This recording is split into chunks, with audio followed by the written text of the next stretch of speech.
and we talked about what not to say. When I walk in the bank, don't ever say you do something like nothing wrong with those industries, but in the eyes of the lender, they're going to be considered high risk. You know, some people do real estate, stocks. For me, it was skills, because I know that the more high income skills we have, the more cash flow we can create. You can run something called a 50-50 play, which is essentially where what you're gonna do is drop some money into checking, drop some money in your business savings, right? Let's do that for 3 or 4 weeks. If your credit is really good, you don't even have to wait the 30 days. You can just apply out the gate. Some banks y'all can check out. Welcome to another awesome episode of Inside the Vault with Ash Cash, the greatest money mindset show on the planet. Listen, launching a business comes with a lot of obstacles, but for entrepreneurs who have been through it, one challenge stands out in their mind: financing.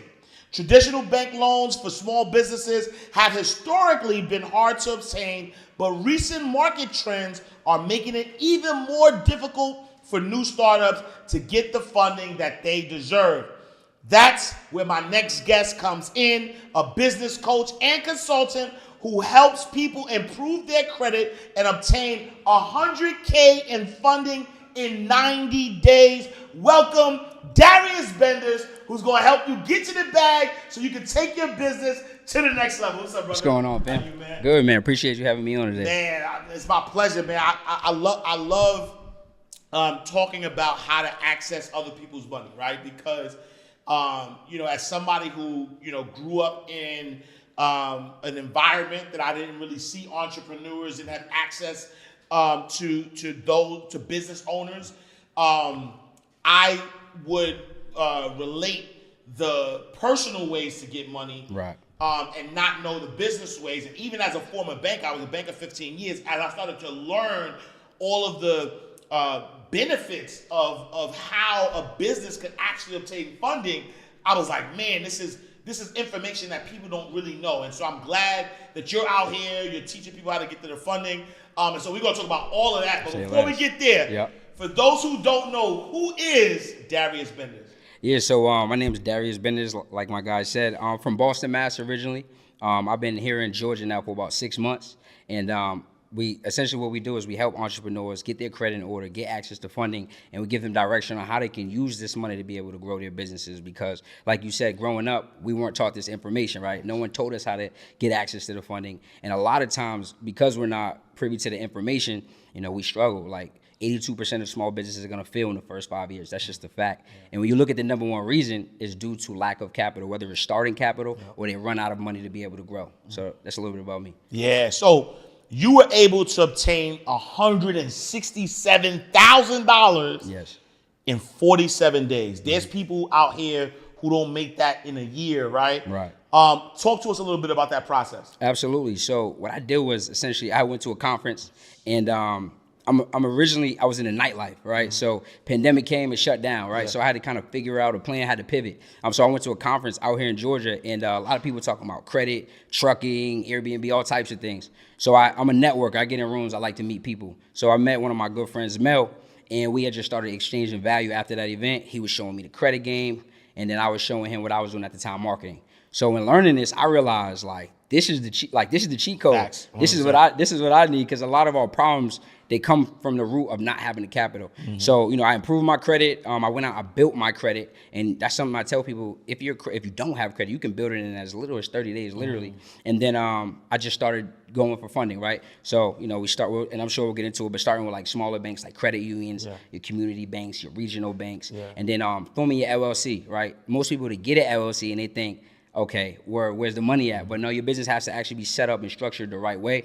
So once we did that, we tapped into the business funding banks, and a lot of 0% interest funding, which is great, because when you're starting a new business, a lot of times we're trying to figure it out, right? Well, there's gonna be bumps and bruises. So when you have business credit cards that have 0% introductory period, now you can take this and you have less pressure, because you don't have to pay it all back in 30 days or 60 days. You have some time. So that's how I went out and got some funding. Yeah, and so let's peel back some layers a little bit, right? Yep. Because there are a lot of financial gurus and people who teach finance who kind of strongly emphasize against using debt or using credit.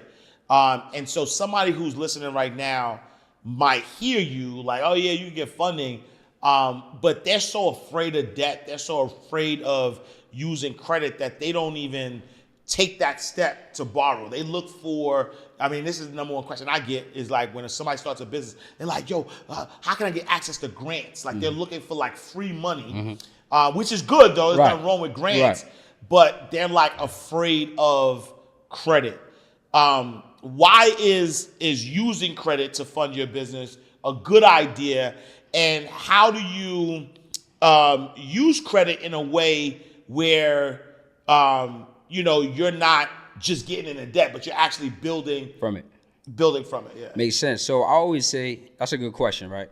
So I like to give examples, right? I say success leaves clues. So you look at all the biggest businesses, all your favorite entrepreneurs, they all using debt. We talk about even Elon Musk, right? He bought Twitter.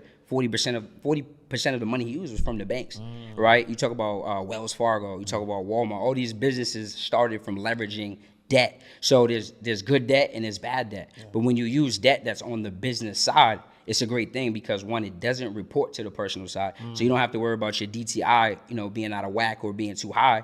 And essentially you think about it like they're giving you essentially free money. Like let's say you want to go, I want to write a book. I want to learn how to write a book. Yeah. I go get some business funding. Yeah. I could pay my guy Ash. He could tell me how to create a book, how to sell it, how to do all these things.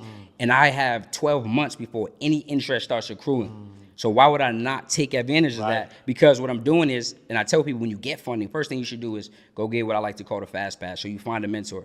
It's a lot easier route. I like to compare it to having like a GPS, right? If I said I want to know how to sell, why am I going to try to sell books on my own? If I don't know what I'm doing, I've never done it. I don't have family who's done it. I don't have friends who've done it. Yeah. So the key is when you get this funding, make sure you have a plan. That's first and foremost. And then go get the fast pass so that you can have the plan. Yeah, no, I love it. And one of the things that you said that I don't want people to miss is that going and using funding allows you to use the funding on the business side, right? So that your DTI, which is debt to income ratio, stays low, right? And I think that's important to know because a lot of people they try to use their personal credit. If they're using their personal credit, all that debt is going to stay on that personal side. Yep. So now when they want to buy things like a personal home, or if they want to do things that they can only do on their personal credit, then they're going to have such a high DTI, debt to income ratio, that they're not going to get approved, even if they could afford it. Absolutely. But if they do get business funding, then that business or that funding is not carried on my personal social security number. Right. It's actually held by the LLC, which is its own entity. So that way the debt to income ratio is it doesn't even exist on a personal side. And so would you suggest that for let's say somebody has a 9-to-5 and they're transitioning or they have a side hustle? Do you suggest that for them as well to get business funding? Absolutely. I would say anybody who's looking to invest in themselves, they're looking to start a side hustle or main hustle, whatever it may be, you definitely should go get your LLC set up, right? So that your business is operating how a business needs to operate. Yeah. So even if you're in a 9-to-5 or you're working a couple jobs, 100% you should go get your business set up so that you can have funding to be able to put whatever you're looking to do for your side hustle in a good position to win, right? Yeah. Because again, when we talk about stats, right? We talked about 82% of small businesses are going to fail. Yeah. And it's not having a proper plan and then the funding. Yeah. So absolutely you should do that. And going back to what you said regarding the personal debt, and what I tell people is like, let's say you go get a couple personal credit cards because you're going to need at least 2, right? You're going to need at least 2 personal credit cards with a $5,000 limit before we can go get access to business funding. So let's say you go get approved, 20, 30, 40,000 in funding, right? I like to say you keep your utilization under 15% so you don't feel stuck in a rut, especially if you're an entrepreneur, because the worst thing you can do, go get a lot of personal funding, you go use that to grow your business and something go wrong in the business. Now you're stuck with high utilization, trying to figure out how you can dig out of that hole. Yep. No, I love it. And then like one of the things you mentioned, which I want to go back to too, you said at least having 2 personal credit cards.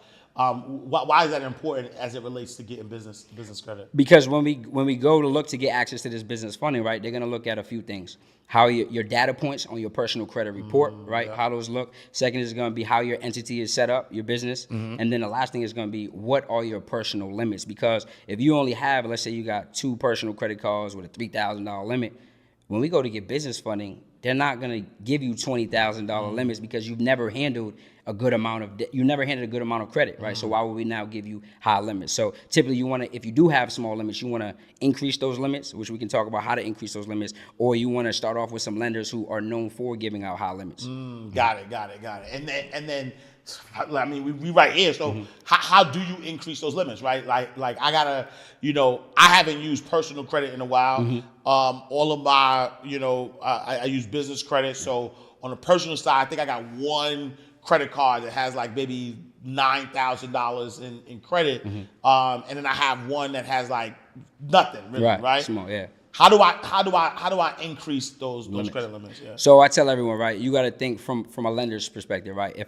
If they give you money, let's say they started someone off with a $3,000 limit, right? If they're giving you money and you're not even utilizing the money they're giving you, why would they give you a credit limit increase, right? So what I tell you, the easiest way to increase your limits is you want to utilize that card. Like everything should be set up that you're already doing in your life anyway. All your bills should be on your credit card. Anything you're already going to do should be set up on auto pay, right? And then what you're going to want to do is let's utilize this credit card for everything, and then we'll pay down the credit card with the debit card. Now, most people know their due dates, right? And that's when the minimum payment is due. But what most people go wrong is let's say they pay down their credit card in full by the due date, and then they go use it again.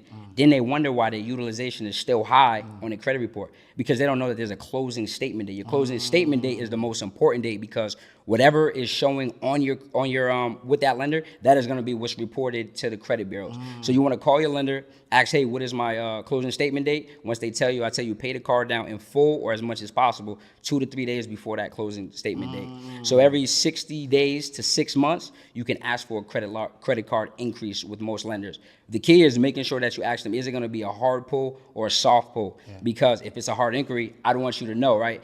Whether you decide to go through with it, that's on you. But at least I would like to. I don't want no one to say, "Yo, that dude, he didn't tell me I was gonna get another hard inquiry." So just do your due diligence, and that's how you can increase your limits. Wow, I love that, and I want y'all to pay attention, right? Because a couple of things, right? Understanding the difference between what a hard pull and a soft pull is, but also the ability, right, to know like when are the statements being pulled, right? Like that statement due date and the actual due date, right? There's 2 different ones, and I think that's where people get tripped up, because I've had clients before who have had credit cards who have like, yo, I paid in full every time before the due date, but they don't understand that there's a statement, statement date, and if you pay it 2 to 3 days before it, that's when that's the amount that's being reported to the credit bureaus, and that's what is allowing that utilization ratio to be low. Absolutely. Yeah, no, I love that. And so what like based on your experience, what are the common mistakes would you say that entrepreneurs make as it relates to getting business funding? So a few mistakes they do make is when building out their profile, there's like this misconception that you can just go add a bunch of trade lines. You don't need primary accounts. So some people, they'll go add like 4 or 5 trade lines, and then they'll think that they're in position for funding. That's a huge mistake, because you need to have at least 10 of your own primary accounts. And for people who don't know what those are, anything that is in your name, right? Anything that is in your name is considered a primary account. That could be, student loans, mortgages, credit cards, lines of credit, auto loans, right? If you don't have enough primary accounts, what you can do is you go add some credit builder accounts. So there's accounts out there that's set up to help you grow your credit report. You go check out Tomo card. It's a card that you can apply for. It's not an inquiry, so it's not going to affect you, but it's going to help you build your credit. You can go check out the extra debit card, same thing. You can go check out Self, Kickoff, Rent Reporter, Rental Karma. All these accounts are going to help you build out. So you can literally do this today, and then within 30 days, you'll have the number of accounts that you need to be in position. So that's a huge misconception. Another thing where people go wrong is we talked about when they set up their business. They just think, okay, I got my LLC, now I'm ready to go for funding. But your business needs to be in compliance, and there's certain things that the lenders are looking at. And if you're not doing these things right, those are red flags. right? So things like having the right business address, having the right business phone number. Do you have a Dun and Bradstreet number, EIN number, right? Are you in a high risk or low risk industry? So there's certain industries, like if I go in a bank and I say, hey, Darius Benders Credit Repair Company, I'm not getting any funding. You know what I'm saying? So those are some misconceptions that people have when it comes to going to get business funding, how you need to look. And I want to like, one thing that you said, right? You talked about the amount of accounts that you have, right? And just for clarity, the amount of accounts that you have on your personal credit matter when you get business credit, but they're not like they want to see how you manage your personal credit. Yes. In order to give you the business credit. Correct. Right. Called personal guarantoring. Gotcha. Yeah. So they're going to literally look at, because your personal credit tells a story, right? Yeah. It tells a story about you. So most people think, oh, I got a 700, like I'm ready. Yeah. But it's not. Like, okay, let's say a kid comes out of college, right? He's 23 years old. He had a student loan. He's had on-time payments. He might have a 720 to 750, but guess what? He can't go get business funding because he doesn't have the strength. He doesn't have the credit age that they're looking for. He doesn't have a diversified profile. He doesn't have any of the things that they're looking for. So he's going to get denied. And I get people who come, they might have a 695 and they can go get approved for a lot of money because they meet those data points, like the number of accounts. We talked about having 10, at least 4.5, 5 years of credit history, right? Having no derogatories, having no late payments. They might have utilization that's maybe a little higher than the lenders would like, but if they had credit for 6 or 7 years, they've always been known to pay their bills on time. They can go get some funding versus the person who has a 750 but doesn't have the strength. So yeah. And while you were saying that, a thought came into my head. Let's say somebody has a low credit, credit limit credit card, right? But they've had it for a while. If they go to the bank and ask them to increase that limit, will the credit bureau see that the limit was increased, or they just see that you had the card for 10 years, here's the limit? Like, would they know you recently got a credit increase? Great question. So when you get a credit limit increase, the next time your credit report updates, the new limit is going to post. When you're going for, let's say now you're going for business funding, all they see is what your current limit is. They're not going to see, oh, they just got increased. Right. Now that you have that limit, that's what they're going based off of. Got you. Yep. And then based on the way the FICO score algorithm works, the longer you have the card, the better. Absolutely. And based on what you were saying is that you have to have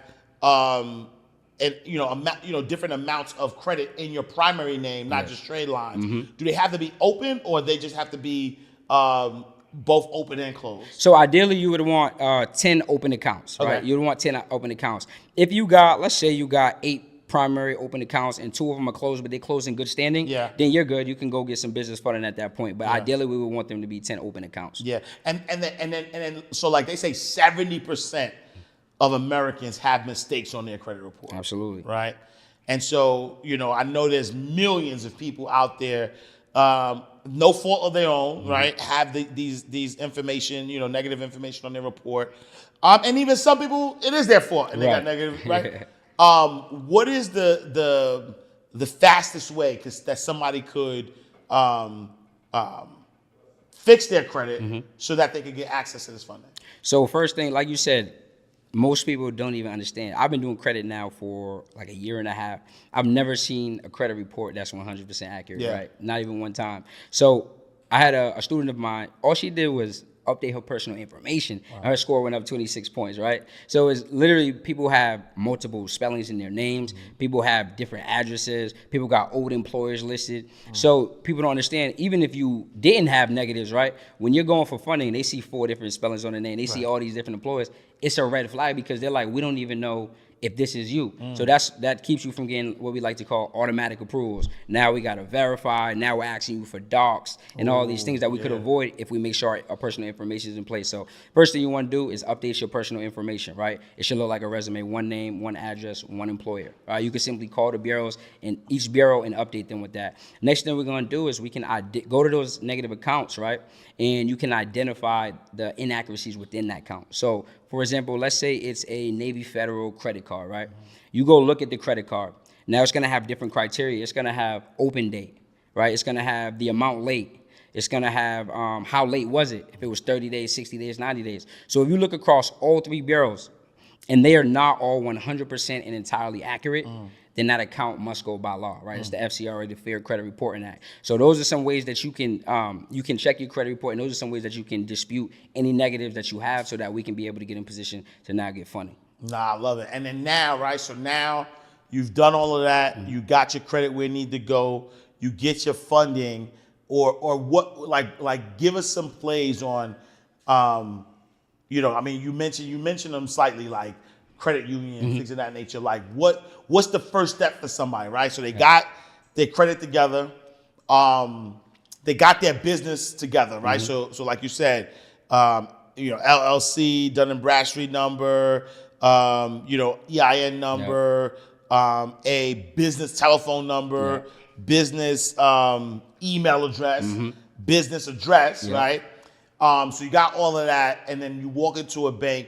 What could how much could a person expect to be, you know, to get from that? That's a great question. So it depends on a few factors. If you're a brand new LLC, you can get funded. You're probably not going to get as much as someone who's at that LLC 2 or 3 years, just because it's brand new, right? Yeah. So one thing you can do is whoever you have relationships with on the personal side, who easier to go get business funding with than the person you already have a relationship with. They already see you have activity. You've built a rapport with them. So whoever you're banking with, I would now go open up a business account, right? Then what we're gonna do is we can run something called a 50-50 play, which is essentially where what you're gonna do is drop some money in the checking, drop some money in your business savings, right? Let's do that for 3 or 4 weeks. If you got more money to play with, drop more money in them, right? Because again, it's just about building that rapport. Now, on let's say day 31, we can apply for that business credit card. If your credit is really good, you don't even have to wait the 30 days. You can just apply out the gate. Some banks y'all can check out. Truist Bank, right? They have 2 business credit cards, 0% interest, one 0% interest, 9 months, one is 0% interest, 12 months, right? You can get both of those products with just one inquiry. If your business is over 2 years, you can get both of those business credit cards and a business line of credit, all with just one inquiry. They're gonna pull from Equifax, right? Then with a bank like Truist is, it's a regional bank. So there's certain lenders that are only going to allow people who live in that region to be able to bank with them. PNC is another one of those, right? But what I tell people is to keep it simple for anyone watching, first thing you want to do, go look up community banks in your area, right? Literally Google community banks in my area. You can also check out ibanknet.com. And what it does is it breaks down by state what lenders are giving out the most money based on activity, right? We think of deposits, assets, because the way banks make money, as we know, is they lend out money, they charge interest, right? So what we want to do is see who's giving out the most, who has the most activity, and those are the banks we're gonna want to go build with. And then just understanding what they're looking for. Again, we talked about what not to say. When I walk in the bank, don't ever say you do something like credit repair. Don't say you're in trucking. Nothing wrong with those industries, but in the eyes of the lender, they're gonna be considered high risk. We don't want to say we're self-employed or retired, right? Use an employer, or in certain instances, use the name of your business as your employer, because these are things that they're looking for to say, okay, red flag, red flag. So as long as we do all those things, we can go out and get some good funding. Major. And so what are some examples of things that, you know, your students, like, what are y'all doing now that you got this funding, right? You had $167,000. Yeah. What did you do with that money, and how did that help you in your business? So I tell people this: certain people invest in certain things, right? You know, some people do real estate, stocks. For me, it was skills, because I know that the more high income skills we have, the more cash flow we can create. So for me, one of the first things I invested in was how to run now a funding company, right? How I can go get people 100,000 and I can make 10% on the back end. That's a 10K payday, right? Yeah. Another thing we invested in was like digital products. How do I now help people with this same skill that I learned that's helped me make some good money to now I can impact others, right? I always say when you over deliver, you'll be overpaid. So I'm big on helping people, but things that people in my community, what we teach is how to run a funding business, how to run an automated credit repair business, how to be able to now go out and teach others how to do the same. So all the things I'm doing, we're teaching them in the program so that they can go out and be able to not just get the money, but like you said, most people don't know what to do with the money. So now they have a plan of action so that they can grow cash flow. Yeah, no, I love it. And talk about that a little bit, right? Because I know I said that, you know, 70% of, you know, credit reports have errors on them. you know, how lucrative is starting your own credit repair business? And like, what does it take? Can anybody do it, or is it something that, you know, you have to have a certain skill set to be able to do? So honestly, so what happens is this: you gotta think, right? 7 out of 10 people you meet have bad credit. Yeah. So you gotta think easy business to market. Right. Even if, God forbid, you don't have an online presence, you could literally probably go in your group chat and find people who need their credit fixed. Nice. So once you learn the skill, right, which you can learn from someone who's done it, right? We talked about learning the thing that you're looking to do from somebody. Once you learn it, what we can do is you can start off doing it. But what I tell people, the easiest way to do it is having it somewhat automated. So hire you a team, let them duplicate your process, right? You can go get a team of even VAs, virtual assistants, duplicate your process. That way you don't have to be so hands-on, because as you're scaling the credit repair business, let's say the first 10 clients, 20 clients you're doing on your own, it could be a lot. It could be time consuming. And we know as business owners, you know, time freedom or focusing on the things that produce you high income, right, is what you want to be focused on. So, so you could start off doing it on your own, hire some people, train them on how to do it. And it's something that anyone can do. Yep. Got it. And then now, so like, you got the funding, you know, you got, people are investing in the credit repair business, and they're making that cash flow. What has been the vehicle for you that has worked the best from a wealth building perspective? Like you looking at, all right, I want to solidify my wealth, I want to create, you know, residual income. What's your go-to wealth strategy? So for me personally, it's been like helping people. People is, even before getting into all this, I always had a passion to help people. And that's been the thing. So my coaching business right now, we have over 400 students between our university and our mentorship program. And that's been, you know, my biggest thing I'll go to in terms of impact and then income. But, you know, we also have like a continuity offer. Like for people who can't afford to pay for credit repair, I got a free software that allows them to repair their own credit, and it's populated by artificial intelligence, so that they don't even have to know what they're doing. It's gonna pull up their negative accounts. It's gonna literally plug and play. So when they click on the negative accounts, it's gonna populate the letters for them and allow them to send it off, or they can pay a couple extra dollars and get it sent off on their behalf. So that's been amazing as well. Yeah, I love that. And so how do you believe that?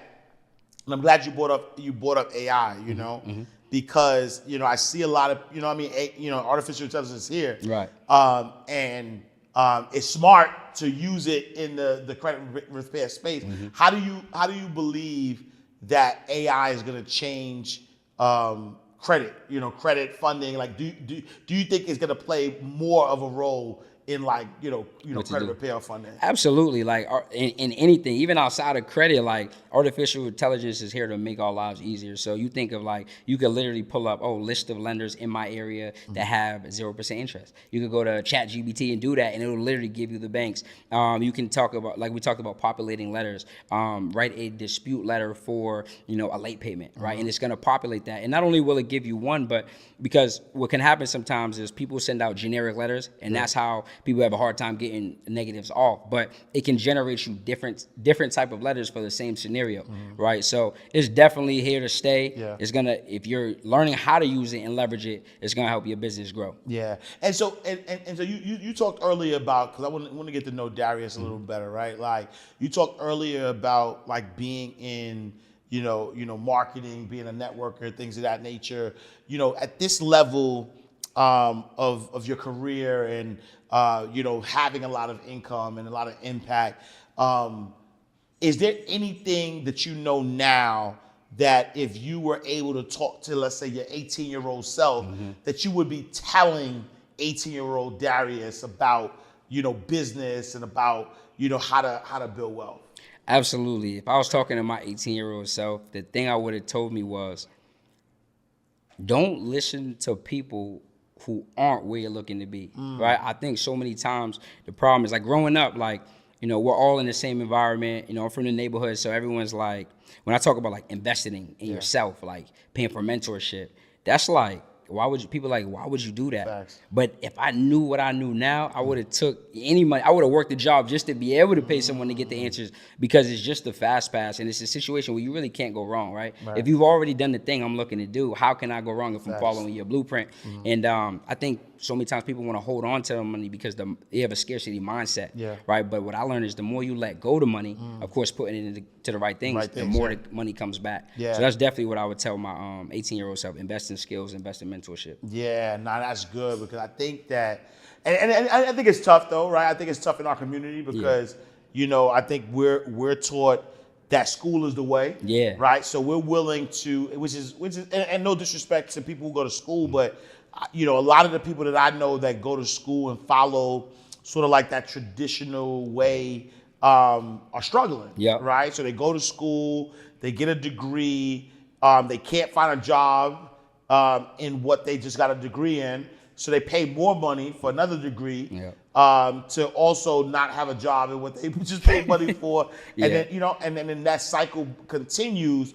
But then when you think about somebody paying $40,000, $50,000, $100,000 even one shot for self-education, it scares them. Right. You know what I'm saying? It scares them because they've never done that before. And then they're skeptical about it. They don't know what to do. But at the end of the day, like you said, paying for that mentorship, paying for getting in the room and having access really kind of like exponentially kind of grows your business. What happens, right? So I've seen I know, just going back to the funding for a second, I've seen when people use their personal credit to apply for business credit, sometimes that hard inquiry is there. Are there any like tips or tricks to kind of not allow those inquiries to affect on the personal side when they apply for business credit?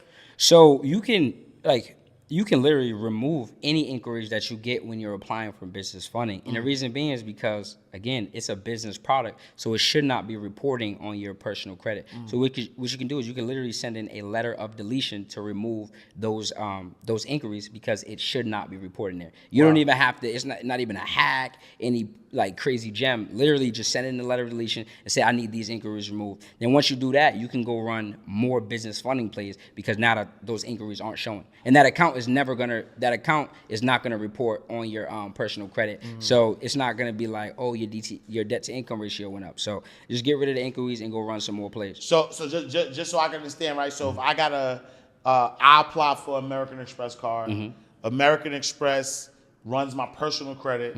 They give me the actual card, and now I have that. I look up my credit, and I see I don't see nothing. I don't see the American Express card on my personal because I got it approved on my business side. But I still see the inquiry.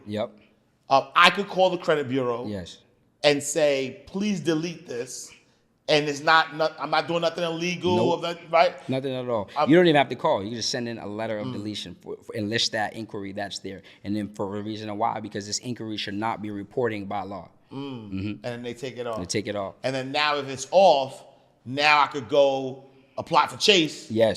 Chase gives me and I can perfectly do that. Absolutely. Wow. Perfectly fine. And then there's certain lenders like GM Marcus Business Credit Card, they're not even going to give you an inquiry when you apply for their business credit card. So that's a play y'all can run if y'all want to avoid inquiries because you're in a rush or you're looking to not get another inquiry even temporarily. Nah, I love it. And so what's the biggest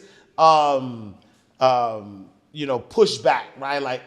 Like working with clients or trying to get people to get big business funding. What's the biggest pushback you've seen or you've been getting? So the biggest thing I get is people thinking they're ready for funding and then not being ready. And then when you tell people they're not in position yet, sometimes they'll cop an attitude. But it's just really, it comes down to data points. Like I'll tell people, hey, yes, you have the score, but you don't meet the criteria. So you got to do X, Y, and Z. And a lot of times what I get is people who come for funding, they come like, I want it right now, right? When I said some people, hey, it might take you a couple weeks, it might take you 2 or 3 months, but we can get you there, but you got to be patient, right? Because most people operate in desperate times. So, I got this idea. They want to go from idea to funding right now, when typically, no, sometimes it's a process. So that's been the biggest pushback I get. Go ahead.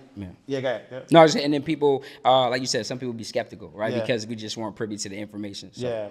Got it. And so talk about like your program, right? 'Cause you have a university that you run.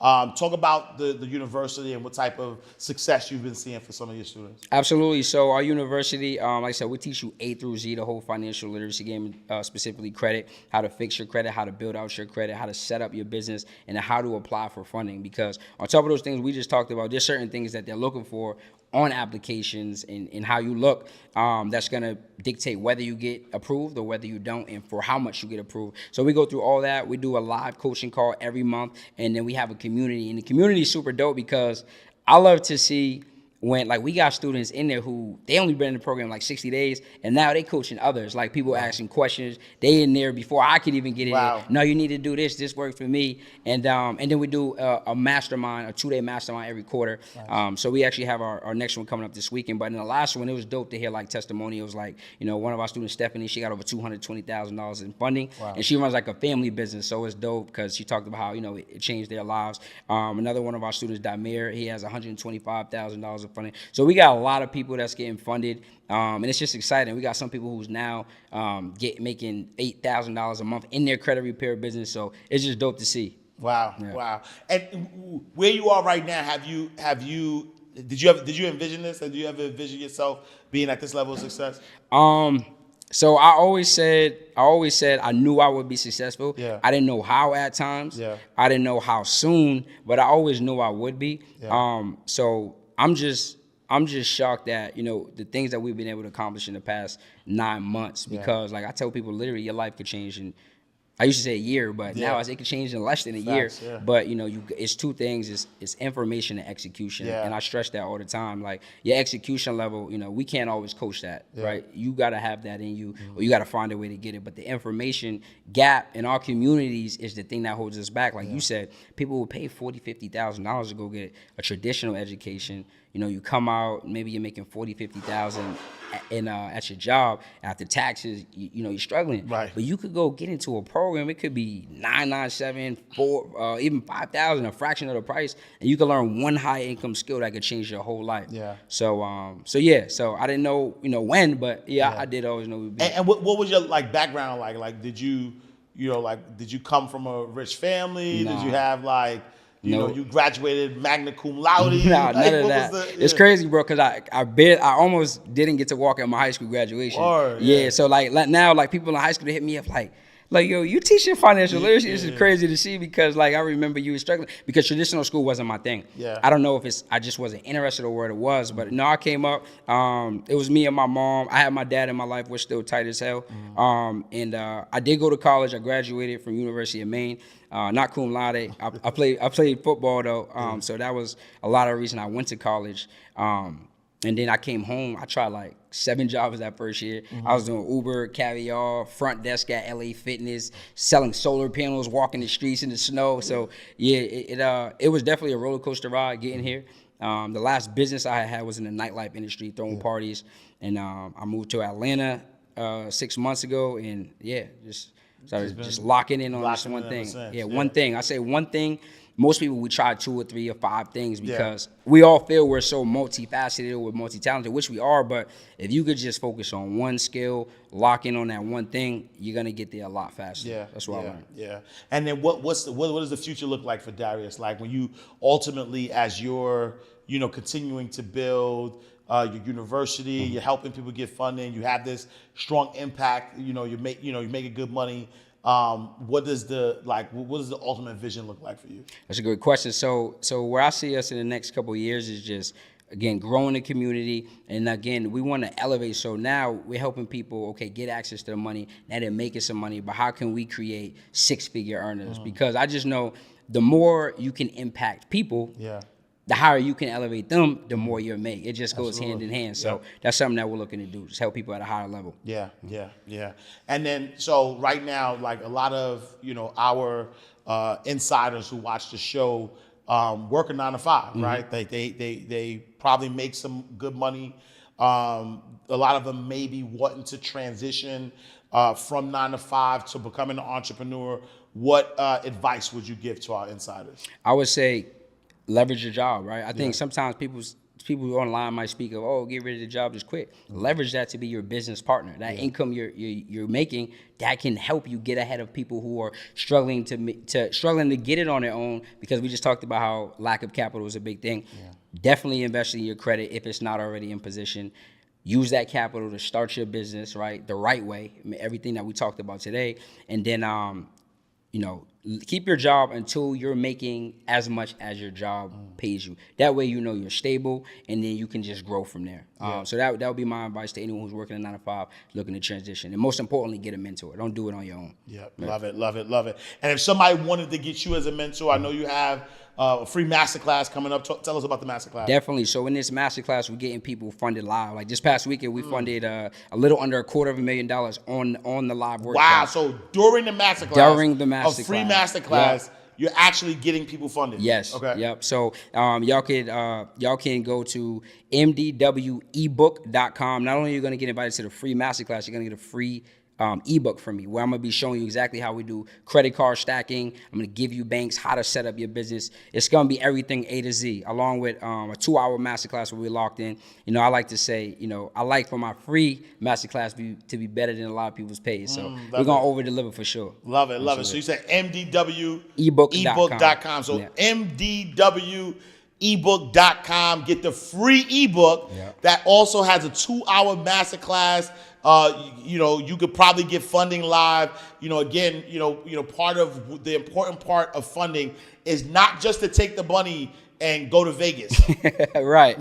That part. You get the money, but the goal is so that you can start a business, buy an income producing asset, and that asset can pay off that card. Like, it's not like business funding does not mean free money. Absolutely not. You know what I'm saying? Because I want people to know that just because you could get the funding, you still got to pay it back. Yes. But again, if you do it the right way, because businesses are failing because of lack of access to capital, if you take that capital and then you put it in the right vehicles, then you can start building wealth. 100%. All right, my brother Darius Benders is in the building. If somebody wanted to follow you, if they wanted to connect with you, where can they find you? Definitely. Make sure y'all follow me on all platforms, Instagram, YouTube, TikTok, at Darius Benders. And we're putting out a lot of valuable content. So even the free stuff, like I got people coming on the Instagram, they're getting approvals, getting their credit score improved. So make sure y'all follow me again at Darius Benders. All right, y'all. Another awesome episode of Inside the Vault with Ash Cash. We are closing out the vault. Again, funding is really important, so make sure y'all tap in with Darius, mdwebook.com. Make sure you download that. Make sure you follow us at Inside the Vault on all social media platforms. Go to our website, InsideTheVaultShow.com. I am Ash Cash. You can follow me on all social media platforms at I am Ash Cash. Also, go to my website, IamAshCash.com. Also, join the Abundance Community. Go to AbundanceCommunity.org. We got some more game behind the scenes with Darius and all of our other past guests, exclusive episodes that you ain't even see yet. So make sure you join the Abundance Community, AbundanceCommunity.org. We're closing out the vault. We'll see you next time, same place, in God's will. All right, y'all. Peace. Peace.